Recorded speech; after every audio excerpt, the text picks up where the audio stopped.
Hi there, glad you could join us. Just want to start the question about this passage. Have you ever been in a hurry to sort out a problem but not sure how to go about it?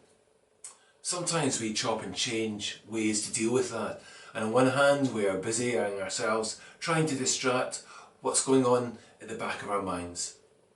On the other hand, given the chance just to relieve what's causing our anxiety, we rush at the opportunity to make up for lost time, just to resolve with someone so we can relieve all that's going on with us, in us, and all that turmoil. This could be us, but it was also Peter in our story today. So this incident is quite revealing. Peter and John play an important part in the life of the church later on. And the readers of this first gospel here, for them, would be to start making sense of how Peter and John ticked by understanding what happened to them at the end. They would discover that Jesus was influential in the direction they took so early in the life of the church. So what happens on the shores of Galilee would have ripple effects throughout the generations to come, including us. So what does this story have to tell us? Well, this is the third time Jesus appears to them. The first time he tells them the importance to forgive and the freeing power that brings, but here it's something more. It's about making amends, what some call reconciliation. You see, while forgiveness only really needs one person, reconciliation takes two if someone wants to make amends and to move forward together. So how does it happen here? Well, this week we see how it starts. Maybe next week we'll look at how it finishes. But there can be stages in life where that can happen to us. You see, circumstances like the disciples can leave us high and dry. And whether it's the right decision or not, it can reduce us just to having to make ends meet and get back to basics. It could be as simple as trying to get the next meal done. Peter and his crew were literally in the same boat. But Peter was nursing a deeper problem. And maybe that's the same for us.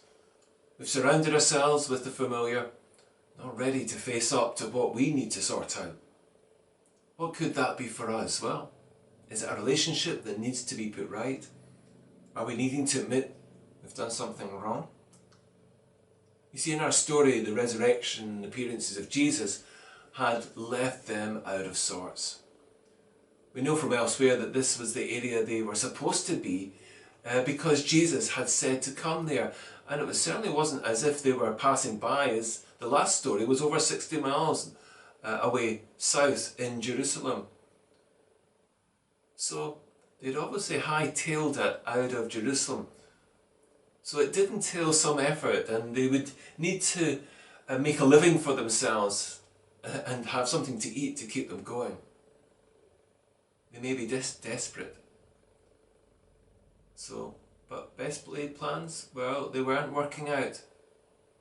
The familiar ways of fishing at night were not yielding those familiar results.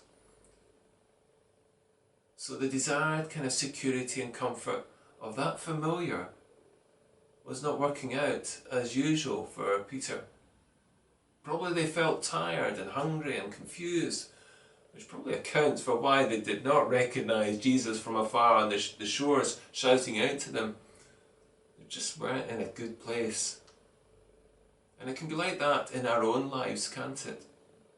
Sometimes we can feel close to God, just like the disciples with the last time they appeared and had a meal with them. But this same Jesus is a stranger again to them. And circumstances can be like that for us too, if we can let them get to us.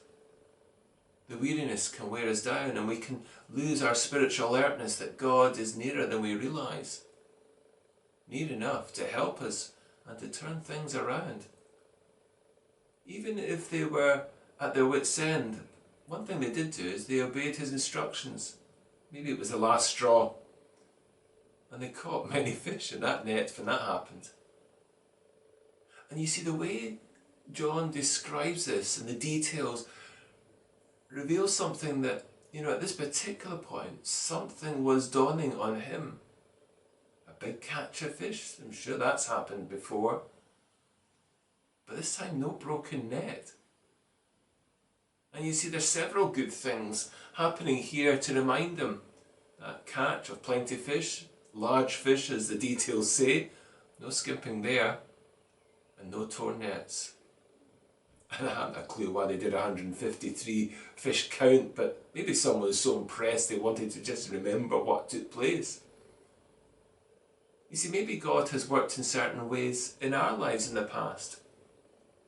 And we've recently experienced echoes of that again.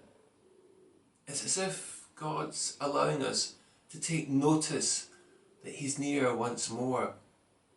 Are we alert to that? You see, after the big catch, the story focuses more narrowly on Peter. He's the focus, as his unfinished business. Yes, they had met again, but obviously things were not resolved, and immediately Simon Peter put on his outer clothes and he jumped into the water. Perhaps he knew that he needed to speak to Jesus more than the other disciples. You see, the other disciples had run away when the soldiers came to arrest Jesus. Only one disciple, probably John, who wrote the Gospel here, had remained. The other disciples had not been loyal to Jesus, including Peter. And perhaps Peter felt even worse because he was even less loyal. Because he had promised that he would die for Jesus. But only a few hours later, he tells people he doesn't even know Jesus. How can Peter come back from that? I'm sure for a few of the followers who were reading the gospel story for the first time would be wondering that. What would it be like when he saw Jesus again? Peter probably felt very guilty. But did he hide it? Instead, he rushed to meet Jesus, diving into the water and swimming ashore. Maybe we've got some unresolved matters with God and they need to be sorted out. Maybe like Peter, we are in a rush to sort things out. Yet as we see in this story, there is a time and a place. And Jesus sets the pace of it. First things first, let's eat. There's no need to talk on an empty stomach, and this would be one less distraction out the way. Jesus was in control. Already Jesus had fish cooking over the fire. He had made bread. In one sense, he was already in a place ready to talk. But let's eat first was in his mind. Maybe we can be like Peter, where we can be so anxious to sort things out quickly, we can want to rush and fix it. It can be clumsy, not thought through, and even that attitude is unconsciously self-centered. We are so self-absorbed that we are wanting it fixed for ourselves more than we want it fixed for the other person, not thinking about the impact that we've had upon the other person. So we need to give the other person that dignity and that healing and that pace to sort this out together.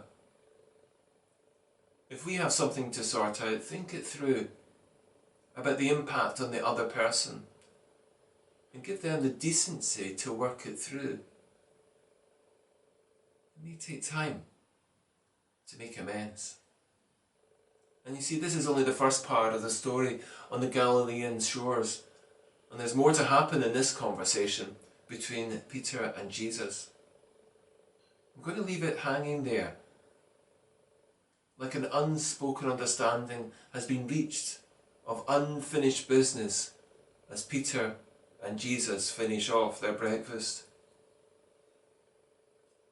I believe there are not a few of us in a similar position when it comes to some unfinished conversations in our lives, where loose ends need to be tied up. One of them might be with God, others might be with our loved ones. We have unsettled business and He's waiting patiently. God is waiting for us to start. Maybe God has dropped enough recognisable hints in our lives to know that He is near. God's not in a rush, but it's not Him that's needing to sort things out. It's us. Maybe if we stop burying our heads in the sands of that kind of familiar, comforting security of things that we go to, and instead hear that God is calling out to us through those recognisable circumstances. We might be out of sorts and we've been muddling through. Life has been hard and we have been reduced to focus just on the basics. Maybe like Peter, it's time for a campfire conversation with Jesus. He's looking at us, waiting us to start, but in a considered way. Take care. Thanks for your time, and God bless.